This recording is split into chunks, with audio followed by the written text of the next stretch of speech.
Guys जैसे ही हमारा inter complete होता है फिर हम ग्रेजुएशन की तरफ बढ़ते हैं, तो हमारे पास फिर से 3 ऑप्शन, वही ऑप्शंस फिर से हमारे पास जो है वो सामने आते हैं।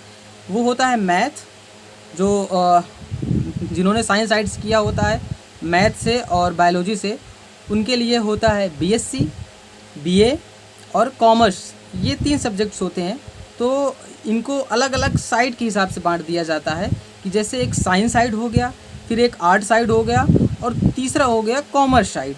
तो यहाँ पे हम आर्ट साइड की बात करने जा रहे हैं कि अगर हम ग्रेजुएशन आर्ट साइड से, जो कि हमने इंटर में पहले कर लिया है आर्ट साइड से, अक्सर गाइज यहीं पे गलती होती है कि हम लोग जब साइंस साइड से थोड़ा सा वहाँ पढ़ते होते हैं, इंटर में हमारा मान लीजिए साइंस साइड से हो गया या मैंने बायोलॉजी लिया है, तो वहाँ पे हमसे मिस्टेक क्यों हो जाती है कि साइंस साइड में हम लोग रहते हैं और साइंस साइड से पास आउट होने के बाद फिर जैसे इंटर हम लोग थोड़ा पास आउट करते हैं, फिर जब हम लोग ग्रेजुएशन में आते हैं तो वहाँ पे फ़्लो चल रहा होता है, जैसे नदी बह रही होती है वैसे फ़्लो चल रहा होता है कि इंटर होने के बाद मैक्सिमम बच्चे, लगभग 70% बच्चे बीए में एडमिशन लेते हैं।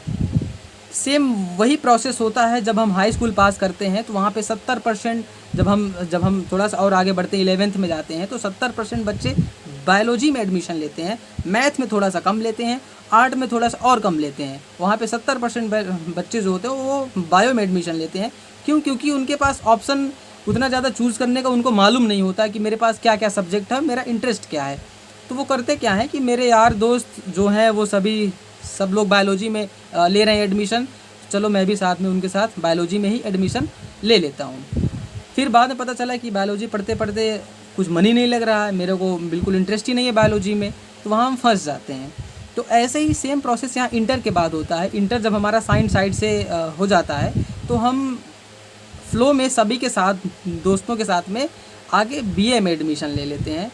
फिर हम जब आगे बढ़ते हैं 1-2 साल जब पढ़ते हैं तब समझ में आता है कि ये बैचलर ऑफ आर्ट है, यानी कि इंटर हमने साइंस साइड से किया और अब हम बैचलर आर्ट में हो रहे हैं। तो ये पूरा उल्टा पुल्टा हो जाता है गाइस। मतलब जो आपका इंटर हुआ दूसरे सब्जेक्ट से हुआ, फिर ग्रेजुएशन में आए फिर दूसरा सब्जेक्ट हो गया।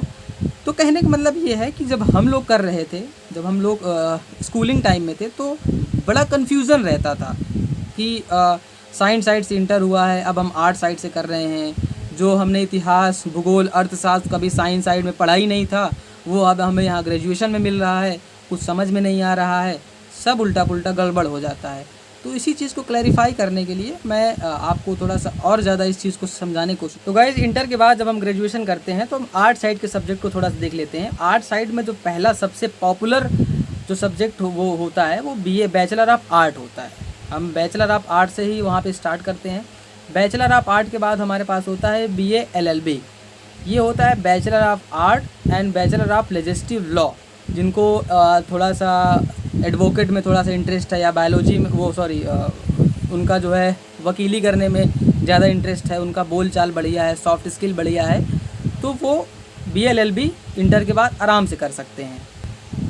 फिर एक बहुत ही ज़्यादा जो कॉलेज में अंडररेटेड कोर्स होता है वो होता है BJMSC, bachelor of journalism and mass communications. ये भी कर सकते हो, ये भी बढ़िया सब्जेक्ट होता है। फिर हमारा नेक्स्ट है बीईईडी, बैचलर ऑफ एलिमेंट्री एजुकेशन, ये भी कर सकते हैं आप। फिर आता है BSW, bachelor of social work. फिर आता है BFA, bachelor of fine arts. फिर लास्ट में आता है BHM, bachelor in hotel management and BCC आता है, बैचलर ऑफ कंप्यूटर कम्युनिकेशंस। इतने सारे सब्जेक्ट हमारे पास आर्ट साइड में आने के बाद अवेलेबल होते हैं जो हमें पता नहीं होता है कि हमें क्या करना है। तो अक्सर गाइज मेरे बहुत सारे दोस्त हैं जिनसे मैं बात करता हूँ, तो उन्होंने इंटर के बाद बीए कर लिया। अब बीए होने के बाद अब उनका जो इंटरेस्ट जाग रहा है वो थोड़ा सा कंप्यूटर में जाग रहा है कि मुझे थोड़ा सा कंप्यूटर में आगे करना है, तो उनको बीसीसी या बीसीए करना है। तो अब वो पछता रहे हैं कि इंटर के बाद उनको डायरेक्ट बीसीसी या बीसीए ही वहाँ पे कर लेना चाहिए था, क्योंकि उन्होंने बीए कर लिया। अब बीए इसलिए कर लिया क्योंकि उन्हें नॉलेज नहीं था हमारे पास क्या क्या सब्जेक्ट अवेलेबल हैं, और वो फ्लो में आगे बीए में उन्होंने एडमिशन ले लिया और उनका जो ग्रेजुएशन हो गया। अब वो पछता रहे हैं कि काश मुझे उस समय पता चला होता जब मेरा इंटर हुआ था कि मेरे पास बीसीए या बीसीसी जैसे भी सब्जेक्ट अवेलेबल हैं, तो मैं डायरेक्ट वहीं पे कर लेता, मैं बीए नहीं करता। तो गाइज आर्ट साइड के बाद अब हम आते हैं साइंस साइड में। साइंस साइड को एक्चुअली ग्रेजुएशन में 2 पार्ट में बांट दिया गया है। एक है मैथ जिसको कहते हैं PSM, और एक है बायोलॉजी जिसको कहते हैं PCB, फिजिक्स केमिस्ट्री मैथ और फिजिक्स केमिस्ट्री बायोलॉजी। इनको 2 सेक्शन में बांट दिया गया है। जब हम लोग ग्रेजुएशन में आते हैं तो हमारा जो सब्जेक्ट वाइज होता है वो थोड़ा सा डिवाइड हो जाता है। अभी हम बात करेंगे कि जो बच्चे इंटर में मैथ साइड से उन्होंने इंटर किया है उनके पास कितने सारे सब्जेक्ट अवेलेबल होते हैं जब वो ग्रेजुएशन में आते हैं। वो सब्जेक्ट अभी हम देखने वाले हैं, कितने सारे सब्जेक्ट। तो मैथ्स जिन बच्चों ने किया था उनके लिए है सबसे पहले BSc बैचलर ऑफ साइंस, फिर है इंजीनियरिंग। वो आराम से इंजीनियरिंग कर सकते हैं क्योंकि वो मैथ उनका मतलब स्टार्टिंग हो गया तो इंजीनियरिंग कर सकते हैं। इंजीनियरिंग के बाद फिर वो IT कर सकते हैं। IT इंफॉर्मेशन टेक्नोलॉजी है।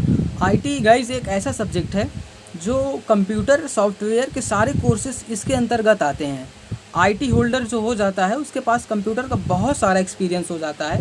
आजकल मार्केट में जो लोग अलग अलग छोटे छोटे कोर्स जो लोग करते हैं, जैसे ADCA करते हैं, BDCA करते हैं, O लेवल करते हैं, CCC करते हैं, इस तरह करके टैली अकाउंटिंग करते हैं। तो IT क्या करता है, IT एक ऐसा कोर्स होता है कि जो सारे सॉफ्टवेयर कोर्स को इंक्लूड करके बनाया जाता है। IT वो आप कर सकते हैं अच्छे कॉलेज से, किसी आप मान लीजिए ग्रेजुएशन कॉलेज से या किसी सरकारी कॉलेज से भी आप आराम से इसको कर सकते हैं। उसके बाद आता है गाइज BSc फिजिक्स, ये भी एक अच्छा ऑप्शन है। फिर आता है BSc विथ मैथमेटिक्स, ये भी बढ़िया ऑप्शन है, ये भी आप कर सकते हैं आपका इंटरेस्ट है तो। फिर आता है मैथ का सबसे ज़्यादा पॉपुलर जो सब्जेक्ट है, जो लोग मैथ सेक्शन में थोड़ा सा इंटरेस्टेड होते हैं मैथ में, तो सबसे पॉपुलर जो डिग्री है वो है BTech करके होता है, bachelor of technology.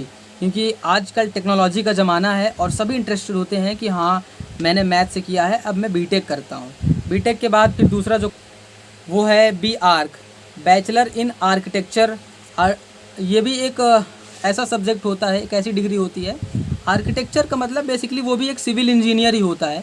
Engineering math में आपको मैक्सिमम चीज़ें इंजीनियरिंग से रिलेटेड ही मिलेंगी, वो चाहे सिविल इंजीनियर हो या टेक्नीशियन इंजीनियर हो, अलग अलग फील्ड के अलग अलग इंजीनियर होते हैं। तो वैसे ही BTech होता है, वैसे BArch होता है, दोनों इंजीनियर ही होते हैं। अलग अलग उनका जो शाखा होता है, अलग अलग एरिया होता है, उस क्षेत्र में वो लोग इंजीनियर होते हैं। फिर आता है BCA bachelor of computer applications. ये गाइज एक ऐसा डिग्री है जिसके अंतर्गत जो कोर्सेज जो सब्जेक्ट्स आपको वहाँ पे रीड कराए जाते हैं, स्टडी कराए जाते हैं, वो कंप्यूटर के जो एप्लीकेशंस बेस्ड सॉफ्टवेयर होता है उस पर सिखाया जाता है। यानी कि इस डिग्री को आप जब आपका कंप्लीट हो जाता है तो BCA में आपको इतना सारा नॉलेज हो जाता है कंप्यूटर के बारे में और उसके अंदर जो एप्लीकेशंस हैं कि आप खुद से अपने नाम का या अपने कंपनी या फर्म के नाम का एप्लीकेशंस वहाँ पे जनरेट कर सकते हो और उस एप्लीकेशंस को आप सेल कर सकते हो। जैसे प्ले स्टोर में आप सेल कर सकते हो या किसी ऑनलाइन या किसी मल्टीनेशनल आप जो है कंपनी को इसको सेल कर सकते हो और करोड़ों रुपए आप जो है केवल ऐप बना के कर सकते हो, एप्लीकेशंस बना के कर सकते हो।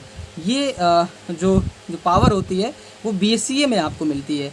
तो BCA भी एक हमारा फ्यूचर का बहुत ही ज़्यादा पॉपुलर डिग्री होने वाला है। बहुत सारे लोग BCA करने वाले हैं क्योंकि आजकल फ़ोन का ज़माना है, एंड्रॉयड फ़ोन सबके पास है और हर रोज़ गाइज हर रोज़ एप्लीकेशंस लॉन्च होते हैं, नए नए ऐप लॉन्च होते हैं। तो आप BCA करिए और ऐप बनाइए और फ्यूचर अपना बनाइए।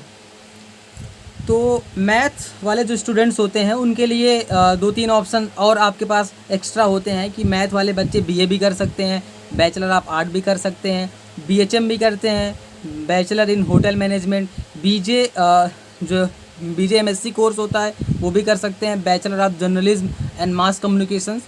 तो कहने का मतलब शॉर्ट में अगर मैं बात करूँ तो मैथ के जो स्टूडेंट्स होते हैं उनके पास ज़्यादा सब्जेक्ट वहाँ पे अवेलेबल होते हैं।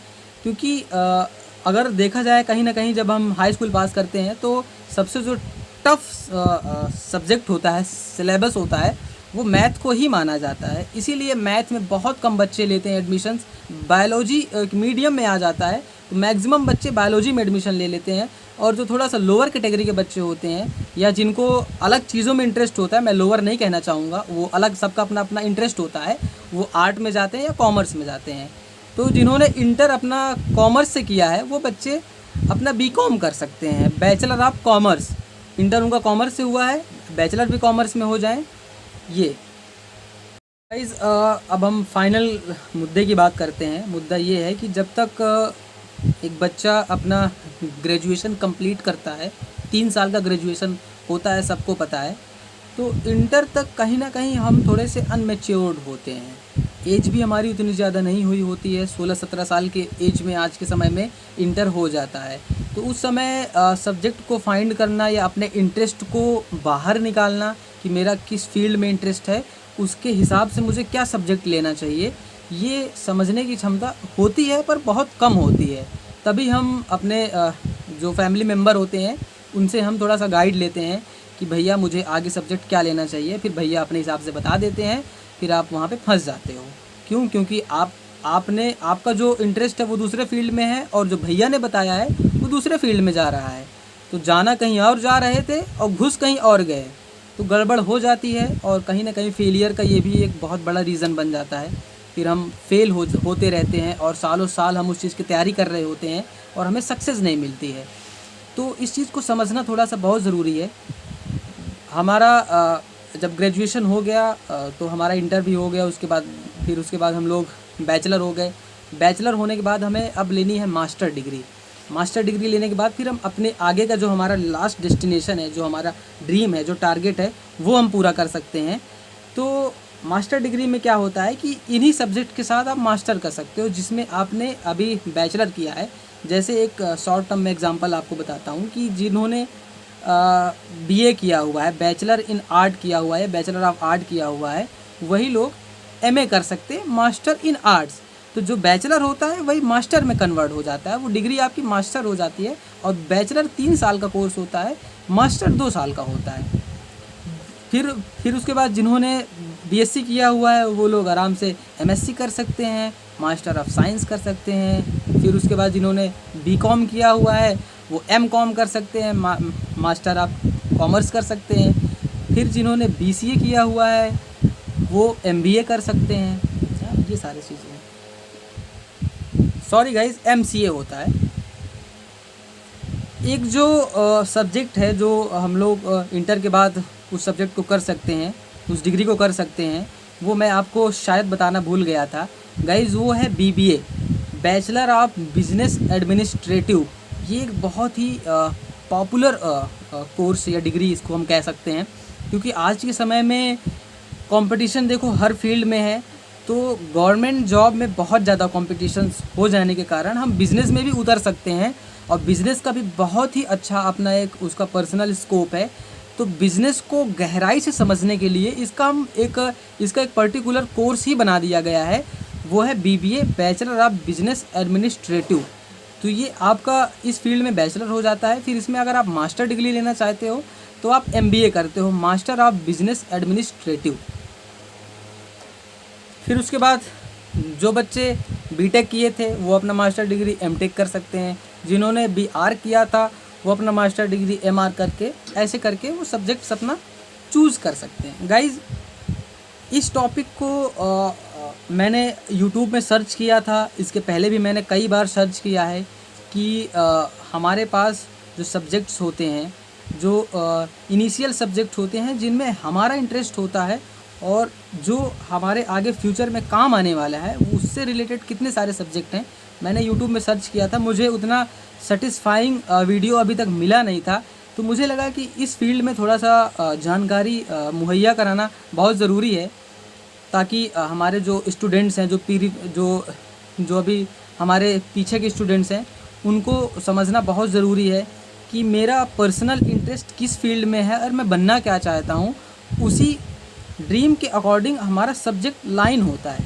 ऐसा नहीं होता है कि आप आर्ट साइड में रह के फिर मैथ के कोर्सेज़ कर लो या फिर आप साइंस साइड में रह के आर्ट साइड कर लो। तो लाइन हमारा चेंज होता है, रूट हमारा बिल्कुल बदल जाता है, इसलिए हम फेलियर का सामना करते हैं। इसी चीज़ को थोड़ा सा पहले हम समझ जाते हैं कि मेरा ड्रीम क्या है और उस हिसाब से हम अपना सब्जेक्ट चूज़ कर लेते हैं। तो हम सही एक लाइन, जो हमारा सही एक तरह से ट्रैक होता है, उस रास्ते को हम चूज़ कर लेते हैं और उसी रास्ते में हम लेवल बाय लेवल आगे बढ़ते जाते हैं, तो सक्सेस रेट हमारा ज़्यादा हो जाता है। देखो, मैं ये नहीं कहता हूँ कि आप 100% सक्सेस ही हो जाएंगे, आप अगर आप 100% अपना एफ़र्ट देंगे तो 90% चांस मैं लिख के कह सकता हूँ कि अगर आप 100% एफ़र्ट दे रहे हैं तो 90% चांसेस हैं कि आप सक्सेस हो जाएंगे। गाइज़ अगर आपको मेरे वीडियो से ज़रा सी भी कोई इन्फॉर्मेशन या कोई अलग सी जानकारी मिली हो तो मेरे वीडियो को लाइक करें, मेरे चैनल को सब्सक्राइब करें। और गाइज़ अभी मैंने यूट्यूब स्टार्ट किया है तो मुझे आप लोगों का ढेर सारा सपोर्ट की ज़रूरत है। सपोर्ट करते रहें, मैं आपके लिए ऐसे ही नए नए टॉपिक, नए नए वीडियोज़ लाता रहूँगा। और इसके बाद भी कुछ अगर आपको पूछना है, कुछ क्वेश्चंस हैं तो आप मेरे इस वीडियो के कमेंट बॉक्स में आप मुझे बता सकते हैं कि इस फील्ड में मुझे अभी कन्फ्यूज़न है, तो मैं आपको उस फील्ड में फिर से एक वीडियो आपके लिए, उसमें मैं उस चीज़ में थोड़ा सा अध्ययन करूँगा, फिर आपके लिए वो वीडियो बनाऊँगा। तो जो हमारे और आगे आने वाले स्टूडेंट हैं उनके लिए बहुत बहुत बेस्ट ऑफ लक। वो ऐसे ही लेवल बाय लेवल अपना जो तरक्की है वो करते रहें और अपना सब्जेक्ट सही से चूज़ करते रहें। धन्यवाद। जय हिंद।